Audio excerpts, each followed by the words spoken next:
Welcome to Slow Wine 2021. I'm here today with Jim Close, winemaker for Gamble Family Vineyards in Napa Valley. Welcome, Jim. Hi, Deborah. Thank you. Really excited to see you virtually today, and I can picture myself right there in the heart block of Gamble Family Vineyards. So tell us what's happening in the vineyards right at the moment. The vineyards, flowering's just starting, so the crews have just been through and done quite a lot of suckering to reduce the number of shoots that are remaining, get everything nicely trained up. Is it a really vigorous year? It is a pretty vigorous year. There's been quite a lot of, it wasn't a huge amount of rainfall total for the year, but there's been a lot of late season rain, so there's still quite a lot of water in the soil. We actually had a big thunderstorm last night. So yes, there's a lot of, it has been, which is somewhat unusual for this time of year in Napa. In May? Correct, yeah. Yeah, so there's definitely quite a lot of water in the soil, and there's quite a bit of vigor in the canopy. They're probably, 3-4 feet long, the shoots at this point. So the crews have just been through all the vineyards and done significant passes for suckering and removing that excess shoot growth that we don't need. Yeah, well, particularly because you're growing Sauvignon Blanc, which is pretty vigorous to begin with, so. Right, so definitely a lot of handwork, for sure. A lot of handwork, so no problem getting out in the vineyard? No, it's not that wet, it's okay. So yeah, we just got through frost season and then straight into a very sort of vigorous growth period. Okay, period, yeah. Great. Do you anticipate additional pressures in the vineyard this year? Sure. If it's a little wetter and the temperature goes back up into that zone, there's definitely going to be some mildew pressure, but we'll react to that and treat for it. Right. So, have there been any significant changes in your farming practices? I know they're extremely meticulous, having ridden through a tractor through the vineyard and seen it up close and personal. But anything in particular that you're doing now that's new? I said you mentioned that you've been devoting some time and effort to the restoration of riparian habitat there. Right. Well, there's the Napa River Restoration Project, which has been going on throughout the length of the Napa Valley, and the vineyard up in Rutherford was the restoration happened there a couple of years ago, where the rather than having a shallow deep channel for the river, it's being widened out. So both Colette Gamble and Tom Gamble, who have land in Rutherford and here in Oakville and Yountville, have given up a degree of acreage on their property so that the river course can get back to a more sort of natural course that has more room to flood and to not cause as much erosion. So they're widening the river course and putting in willow revetments and things like that to really help with the riparian area. Yes. Right, that's fantastic, and that's a significant ongoing project there in Napa Valley, which is certainly going to protect the health of the river. Currently, are there currently fish in that river? Oh yeah. There's there's definitely salmon that you'll see occasionally that come up. It depends on obviously it's somewhat of a seasonal river. It dries up in the summer, but yeah. when there's enough water in there, you do get. We was definitely getting more salmon coming back up the river, and yes. Great. So actual salmon in Napa River. Okay, that is good to know. Tom's got a bunch of movement sensor cameras out there, so he's seen lots of otters and beavers and various other wildlife out on the river. That is fantastic. You should pop some of that footage up on your social media, and people would be fascinated to see otters and beavers. Absolutely. Yeah, I'm interested in otters and beavers in addition We'll do that. to grapes. All right. So, you've got quite a bit of acreage to farm and the valley floor on the valley floor there in Napa. Right. So, any vineyard replanting occurring there at Gamble Family? Actually, at the Sauvignon Blanc vineyard, we're going to be tasting the Sauvignon Blanc in a little bit here. the original planting was back in '98, and we still have some of that in the heart of the vineyard. But we have started pulling that out little by little and doing a gradual replant through the vineyard, because it's just getting to an age where its productivity and health is slowly declining. So the fruit we're still getting off. The central section there that we put into our heart block wine is still excellent. But we see the end is in sight for that particular vineyard. So we're just slowly doing a replant, and we're continuing to put we have 5 different clones of Sauvignon Blanc there. So we're just continuing with those 5 in a sort of rolling replant. Right. So using massal selection to replant. Are you buying budwood, or are you using massal selection? We're buying budwood because that way we can make sure that it's fully virus free when it's going in the ground. Plus we also have some fan leaf pressure out there, so we can put it on rootstock that's resistant. Yeah, fan leaf seems to be the biggest problem right now. Are you having any issues with red blotch in your Cabernet vineyards? Here and there, but not to any great extent. I mean, there's a few symptoms, but we're not really seeing any negative impacts on the fruit as yet. Yeah. And we're roguing out and replanting vines as necessary, but it's not a huge problem for us at the moment. Okay, so that's the terminology, roguing out. It's our terminology, rather than replanting waiting for the whole thing to get infected and having to replant a whole block, just pulling out the worst affected plants. The bad actors. Okay. Exactly. All right. Well, you seem eager to taste today, Jim. So let's get to the wines. We've got the beautiful Gamble family. This is the estate Sauvignon Blanc. Right. So this is from a 20-acre vineyard right across the. I'm in Oakville right here where the winery is. Yeah.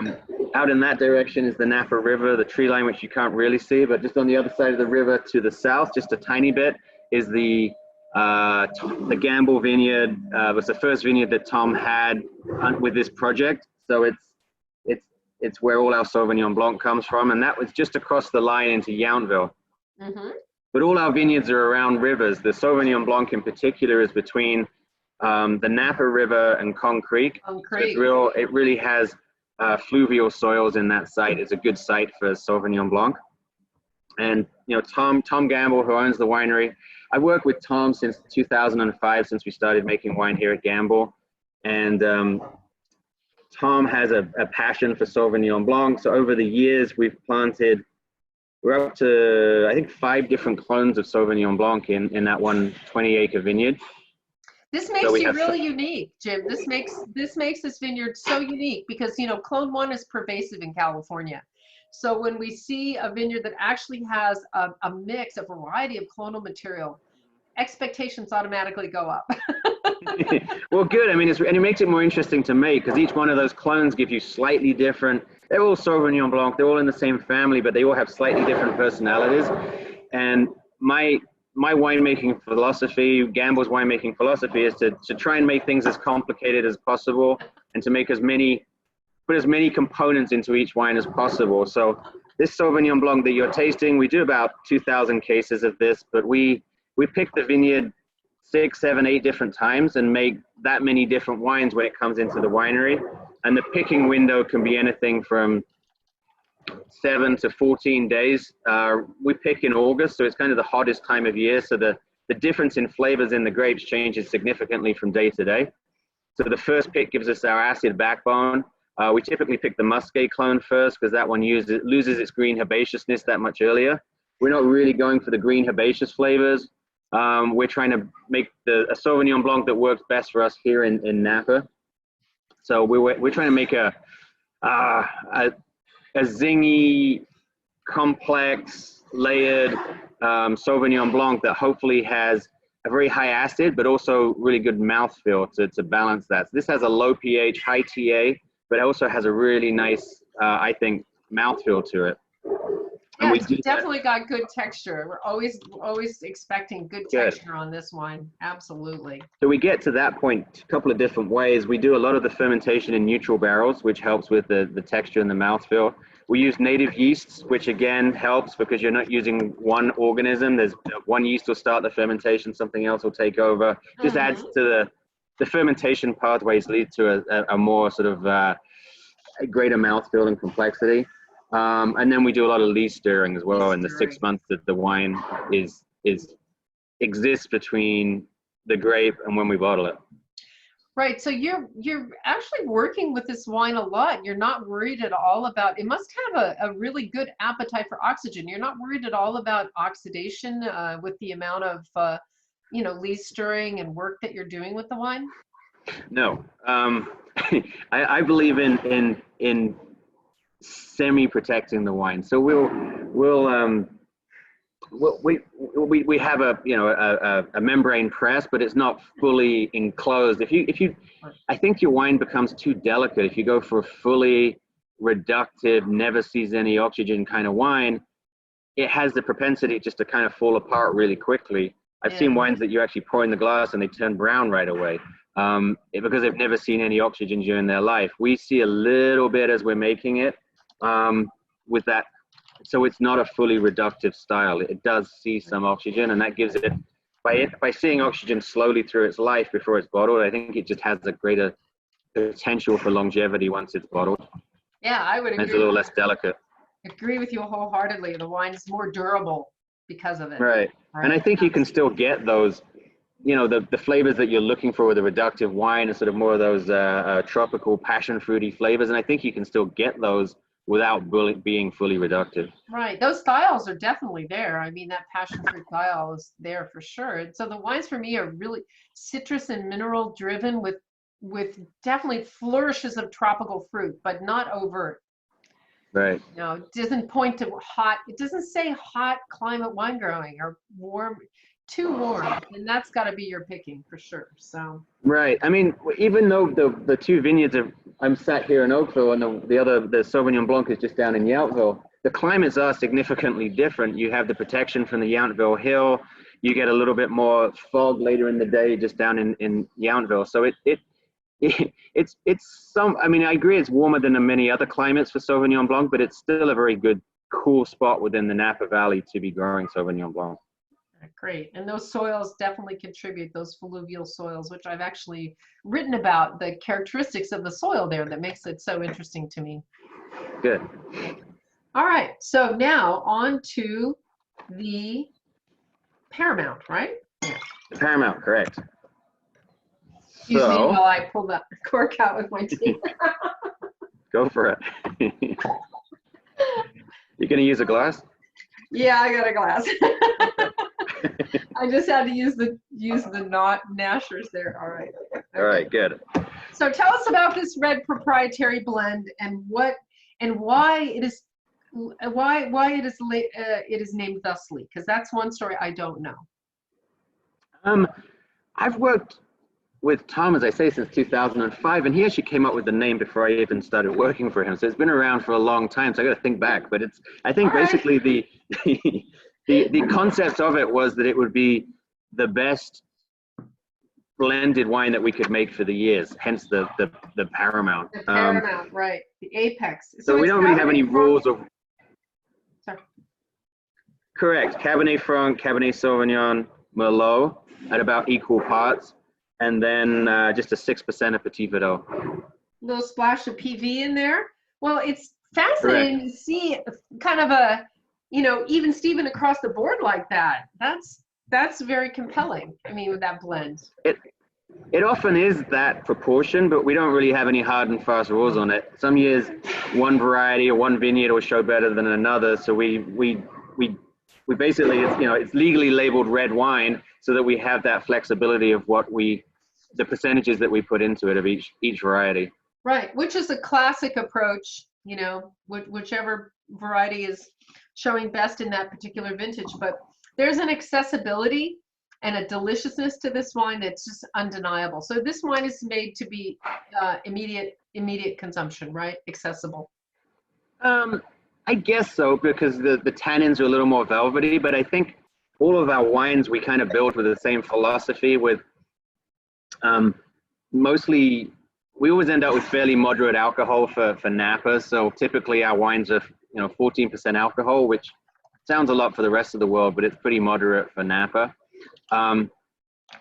and we always build them with good acid and good tannin. So the secret to making a wine that tastes good upon release, but also has ageability to it, is that the tannins that are there have to be ripe, round, developed tannins. So this wine has a lot of tannin, I think, but they're kind of enjoyable even in its youth.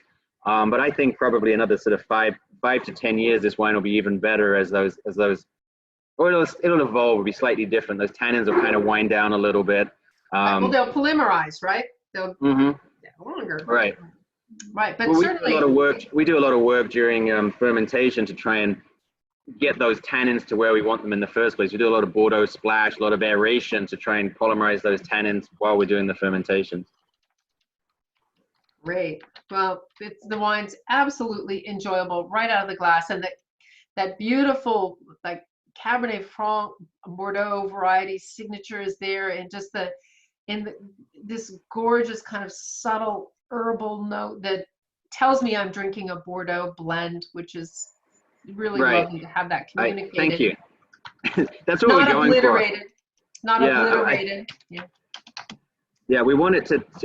I want you to be able to tell what's in it and be able to taste the different, smell and appreciate the different components in there. So it's one of my favorite wines to make because, as I mentioned, I love to make blended wines, and this one is kind of the ultimate thing because we have different vineyard blocks, but then also the different varieties as well.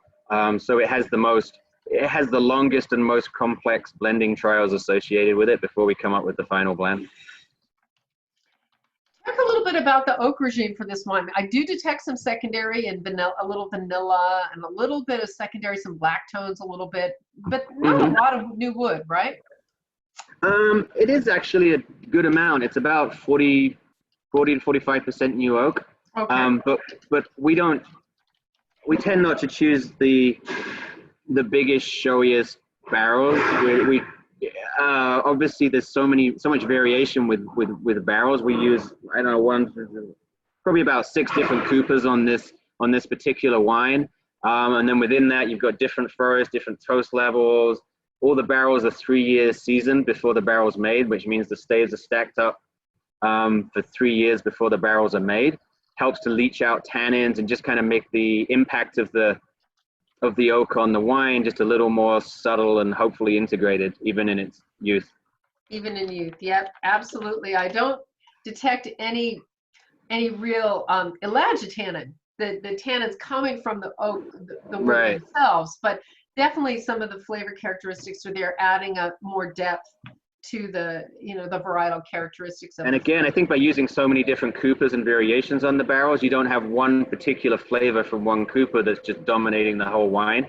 Hopefully you get, I think that helps to add to the, you were saying it was fairly subtle impact. I think that's one of the reasons is that there's not just one cooper that is doing all the work. Yeah, sometimes I can pick out a cooper, particularly Taranto, or if I'm tasting a very transparent variety like Pinot, and one cooper has been used, it can be detected. You can say, "Oh, this is that fingerprint." Sure. Of that cooper, but that's not the case here. We're just getting a beautiful kind of secondary characteristics from a quite young wine, which is nice, right? Good. All right, so not to hold back at all. Here we have the Gamble. This is the Gamble Cabernet Sauvignon. Now, this is the Oakville Vineyard? No, this is our blended Napa Cabernet. So we have the freedom by putting the Napa Valley appellation on it, that we can blend different vineyards that we have around the valley. So it increases the complexity and the blending options. But certainly at the heart of this wine is there's a good amount of Oakville fruit in here. But then we also augment with some Calistoga fruits and Coombsville fruits and Mount Vita fruit, some Rutherford fruit. I didn't have a clue that there were that many different vineyards in this wine, Jim. Yeah. So again, it kind of goes back to making life as complicated as possible. Each one of them comes in fairly small lots, 3, 4, 5 tons. We make them all separately, keep them all separate until kind of around this time of year. We sort of tend to bottle in July, a couple of years after harvest. So we spend a lot of time this time of year right now we've been working on the 2018 wines. So we just put those blends together, ready for bottling in July. So that's what we did a year ago with the one that you're tasting right now. So this 16 is not your current release. 17. 17 is your current release, right? This is 17. All right. You have the 17 now. Yes. So this will be the new release. Wow. I have to say, it is seamless. It's just absolutely seamless. And the tannins for me are a little bit powdery and dusty. It's such a delight. And looks like in the cellar, it's just going to continue to gain more complexity. What's the oldest vintage you've tasted of this particular blend? Well, since your daughter. 2013 or 2012, I think, was the first one we did. 13. Oh, okay. So it hasn't really been that long. No. So I think they're going in the right direction. I mean, I always liked them, but I think we're getting better at it. And I think 17 was a really, 2017 was an easy vintage up to a point. Obviously, it was warm. The very end of the season, there were some fires, but all the fruit most of the fruit came in beforehand. Everything that's in the bottle came in before the fires. And it was a vintage that gave us a lot of structure. There's a lot of tannins, but those tannins are really ripe. So we didn't have to do as much maceration, as much cap management as normal. They were just they put a lot of structure into the wine right off the bat. So it was more just kind of backing off and saying, you know, let's not do another 40-minute pump over on that tank. Let's just let it. So you're listening to the wine.